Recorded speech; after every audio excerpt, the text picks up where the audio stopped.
always a plus. Yeah. All right, so as we talk a little bit about Jourdan Lewis, I'm telling you, to me personally, he's a guy that I always say, Jourdan Hip Pocket Lewis. One of the guys that I always looked up at on his team as a rookie from last year and saying that, okay, finally we got a guy that can travel well out in space, got great recovery speed, and just can be a lockdown corner down the line. But it seems to me, could be just me. It seems to me that the Dallas Cowboys, from what I heard, the rumors of the world, that they're shopping Jourdan Lewis, and it's always crazy to hear that because I can see the prospect part of Jourdan Lewis. The ceiling is far from where he's at right now as it relates to playing and this sort of thing. But shout out to Drip Flair for being the first person in the chat box, and also Steven Adams and Deion Sanders. Thank all you guys for tuning in on the YouTube page, and also for the Facebook panel. Thank you for tuning in as well. Mike, James, and Darren Williams. Thank you guys for being part of this wonderful, and I'm talking about beautiful network, as we talk a little bit about Jourdan Lewis. Now, they say they got him on the trading blocks. They say they was going to try to get rid of him or move him around. Although I don't know if this is factual. We have yet to hear from Stephen Jones or Will McClay or even Jerry Jones. You know how they got to see Jerry Jones, either him. So it's one of those things where we have to look back. I want you guys to know that Jourdan Lewis is a generational type of guy. He can be one of those guys that we can look back at and say, okay, he may not have the size, right? He may not show you the strength. Sometimes he may look like he's lost in space as it relates to tackling. But it's something special about this 2'7", the guy that I got on his screen, but it's not behind me. It's something special about him. And I don't know whether or not this team sees what I see. Now, I do know that Chris Richard right now, we know his type of players. We know his pedigree. We know that he wants guys with length, strength, range, that size that he fall in love with. But to me, just don't sleep on Jourdan Lewis.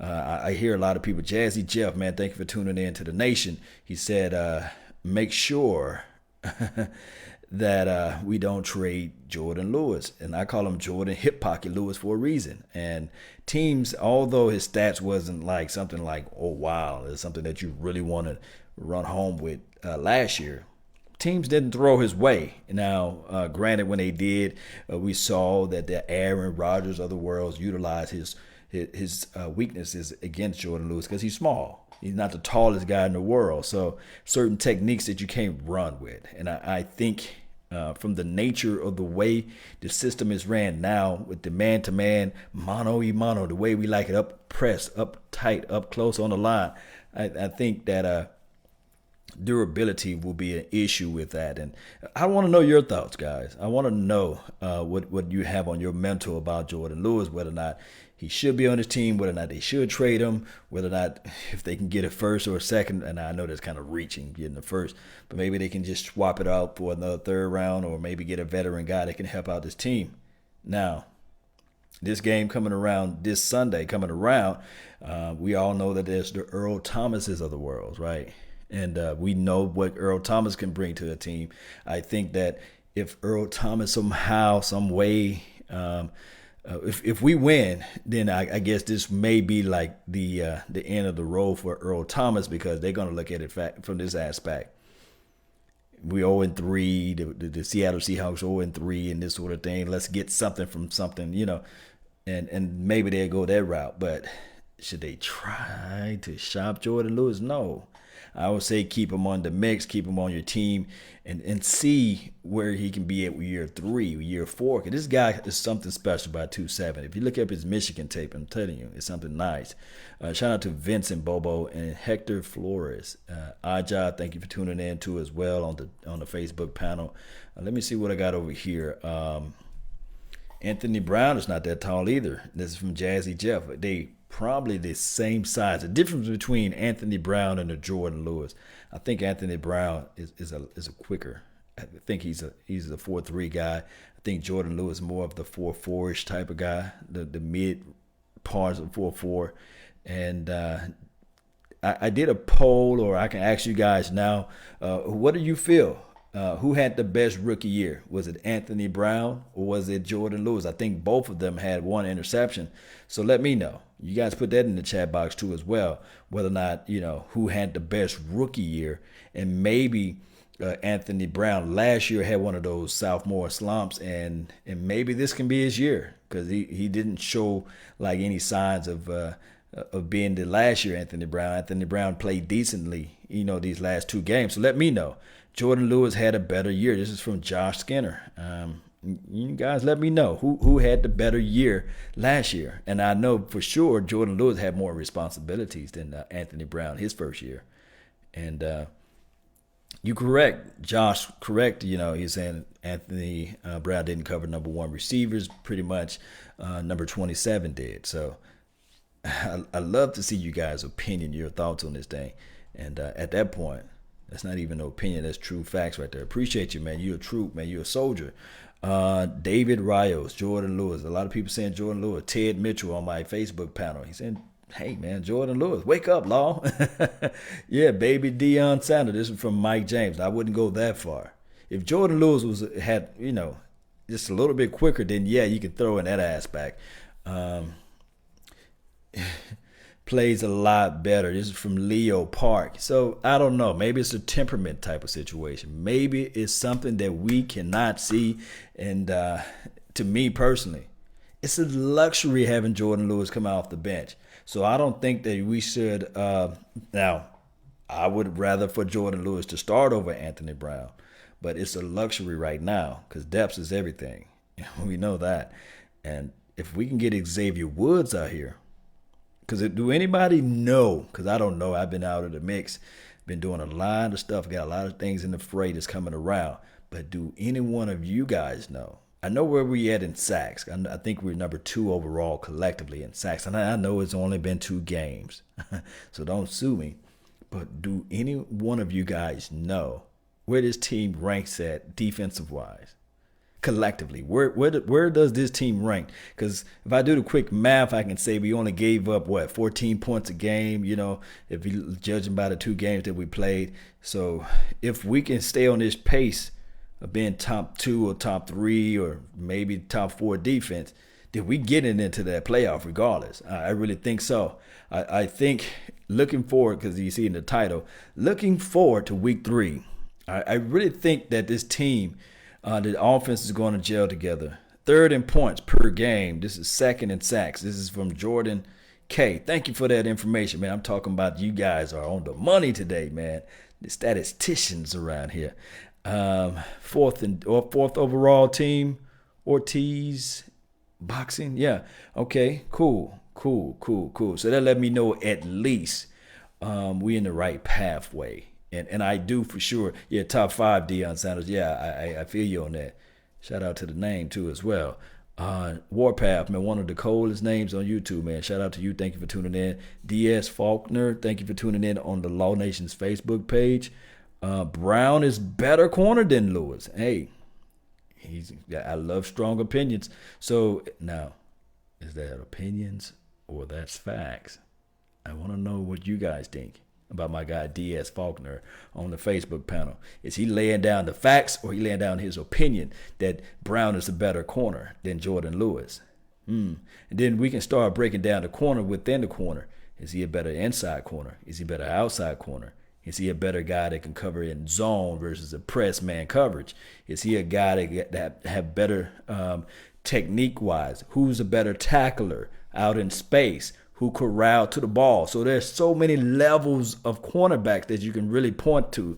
Who's faster? Who have the better recovery speed? Who can pick up the defensive plays better? All those things go into one. Now, from the eye test, from the broadcast view, a lot of us can look at it and say, okay, now from a school, Michigan versus, I think,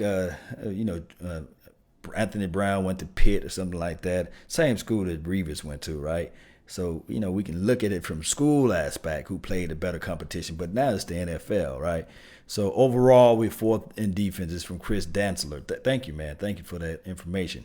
Man, if I had some money, I'd just throw it all at you guys right now. But Woods is back. Warpath, thank you for the update. Like I said, I'm just jumping in, just made it back. There's a lot of things I just don't know right now. I didn't get a chance to read over everything like I should have. But it's just been one of those things, one of those days where you got everything coming into one. So with that being said, if you moving forward to this next game, what we need to do in order to win the game. I think, like I said before in the previous video that I did, is the fact that now you got a team that's back against the wall. And the last thing you ever want to do in the National Football League is play a team that's hungry, they got that mindset, and they're at their home. It's their first home game, so everybody's going to be very pumped, crunk, and very optimistic about their team. So we got to go in there and we got to punch them right in the mouth. So they be like, where this lick is coming from? And then we got to play quarterback contain. We know for sure that the week one that we saw Cam running everywhere. He was just being able to do the run pass option and get out to the edges. And one can argue if it wasn't for those runs that Cam Newton ran and also a special team flipping the field, that this game we could have been one of the guys that had the tie, right? We could have been one of the teams that had the tie. So now you got a Russell Wilson who's a shorter Cam. So what we have to do is figure out a way to get to Russell, and we saw that he can give the ball away. We see that. Shout out to Miss Jackie for tuning in to the nation. Really appreciate you on my YouTube page. Thank you, Miss Jackie, for tuning in. She's always one of the best. Always around when we do live events and things like that. Miss Jackie, I got some important news for you down the line, but I'm gonna hold it for right now. But neither here nor there. When we talking about the way we can corral Russell Wilson, keep him inside that pocket, we know that he's not the tallest quarterback in the world. So he got to do like a quote-unquote Drew Brees tactic where he had to jump to throw the ball. So the best thing to do with Russell Wilson is make sure we have outside contain. I think that from what I heard from the radio, is that Sean Lee is still battling through hamstrings. Let me know if I'm correct on that, guys. So if Sean Lee is still going through these small little hamstring injuries, if he's still injured, I don't know for sure if it's Sean Lee or not. Let me know. But I think that LVE, this should be a game that he will show up and show out on, because you need a linebacker that can cover out in space with range and who can spy the little guy, right? And then we also need the D-Laws of the world, and also we need my guy Taco to step it up to as well to this game. Because if we can't contain those edges, then that's where Russell Wilson can eat. And then also, I know I'm saying also a million times, but it's important for you guys to know this. We cannot, if it's possible, if this is possible, when they try to do the RPO on us, still cream the quarterback, just regardless of the situation. I know that the league is all designing of keeping the quarterback safe. But I would rather for us to take the penalty and cream the quarterback so that when they try to do their run pass option with the little guy, that they go ahead and they can go get the spatula out and pick him up off the ground. Because if not, all it takes is 1 to 2 to maybe 3 of these big explosive plays out there in Seattle. And once Seattle get crunked, live, lit, and ready, we already know what type of long night that can be. And especially, although we talk about the Dak Prescotts of the world and him not able to push the ball down the field, and although we talk about the Ezekiel Elliott trying to get his playing legs from under him, and we know that we have to hit execution, but there's still a variable, there's still this thing right here with this team. Regardless of how anybody look at it and how anybody says anything about this team is still a young team. This is not a seasoned team. So I believe that this team must, and I'm telling you, M-U-S-T, must play with a lead. This team must be able to execute on their plays, and they cannot get called for the holding calls 3 times in a row like last game. And also on special team too as well, they cannot get called for getting hit in the back and holding. They have to play a pure, clean game, because this Seattle Seahawks, although their backs against the wall, they play with momentum. Think about this. The best thing about Pete Carroll, and a lot of people fail to realize this, although he's old, but he know how to relate to his players. And how he relate to his players, believe it or not, he is one of those guys, just like a college coach. And what we know about colleges, right, is all about momentum. And that's what Pete Carroll does with his team. He elevates everybody on a collegiate, college type of level, and he have everybody flying out playing to the ball. So that's what he's doing. Okay, thank you, Jackie Smith. She said that Sean Lee did not practice today. And when I talked to my guy, Drew Pearson, he said he never missed a practice, or at least try not to miss practice. And it's no such thing as veteran days. I know it's a different type of time of era, but this is the thing. If Sean Lee is not out there practicing, then I think, to me, I do know that Wednesdays are like Romo Wednesdays and Tyron Smith Wednesdays. But we don't want to see, because it's two games in a row that I saw Sean Lee bouncing off of bodies. And it's not a good look to me. Although he's part of the Hot Boys, I saw him in the picture. But I want people that's out there in practice to play. So we will see. We will see. I just don't want to see Sean Lee 3 games in a row bouncing off a body. So if we have the LVEs of the world, if we have the Joe Thomases of the world, if they can get out there and they are practicing and they know the playbook, then put them out there. That's how I feel. Shout out to those that's on my Facebook panel. I see you, James Smith, Scott Wallace. Thank you for tuning in. Lawrence Fleming. Thank you for tuning in too as well. Eric, Lee is getting paid. Lee isn't getting paid. LVE will have his job. Yeah, that's what you're saying. So, hey, we will see, man. Not saying that I'm an advocate of putting Sean Lee on the bench and inserting LVE, but there comes a time and a place that sometimes you get Wally pipped. If you guys don't know who that is, just Google that. Good one. Our boys must play with a purpose. Cowboys fans, wear them shades, and I guess you were saying, you wrote it all in there. So this is what we have to play with a purpose. Yes, we have to play with reasonings. And those Cowboys fans that are out there, wear your silver, wear your blue, wear your lucky hat, wear your lucky socks, and get this thing out there and be out there, be on time, and get out there and make some noise. And that's what we got to do. We got to let, I guess, the 12th man know that y'all can be the 12th man, but we the nation. We the Cowboys nation, silver and blue. We come from all over the globe, from the UK, from Mexico, and also from Canada, and also Hawaii. We got people from all over. We got people in Seattle, Washington. We got people everywhere that's going to be at that game and really going to pump up everything. So if we can minimize our mistakes, and if we can get out to an early lead, and I think that it will cause Russell Wilson to press, and he will give the ball away like his cousin and them. Kirk Cousin, he'd give the ball away like Eli. You know what I'm talking about.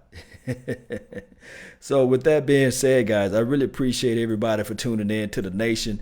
Let me know of your thoughts. Put down your score predictions. Hopefully by the end of this week, I can have my guy Koye, and I can have my guy Vash Lombardi, and also DDP and all the other guys to be on the show so we can give out our prediction. But I want to know your predictions right now. Just put those down on the wax so that everybody can know. And if you're part of the notification squad, let me know too as well. And also let me know where you guys are from, whether it be from Italy or UK, whatever. Just let me know if you're from Florida and things like that so I can know where we all at. Peace. I really appreciate everybody for tuning in. Let's get this thing rolling. Yeah. And remember, you all are listening to Nothing But the Bass. Salute. I'm out. Appreciate you guys for tuning in, man.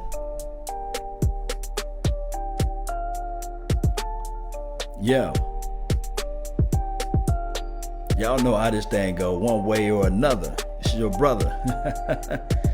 Yeah. Shout out to Miss Jackie, man. Thank you for tuning in too as well. And D Zeke Elliott Experience. That's what I'm talking about. I see you, D. Prime time.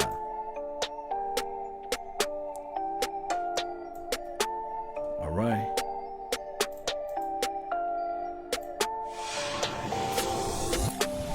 Callie in the house. Mitch, what's up? Money Mitch. James, what's good? Smith, peace.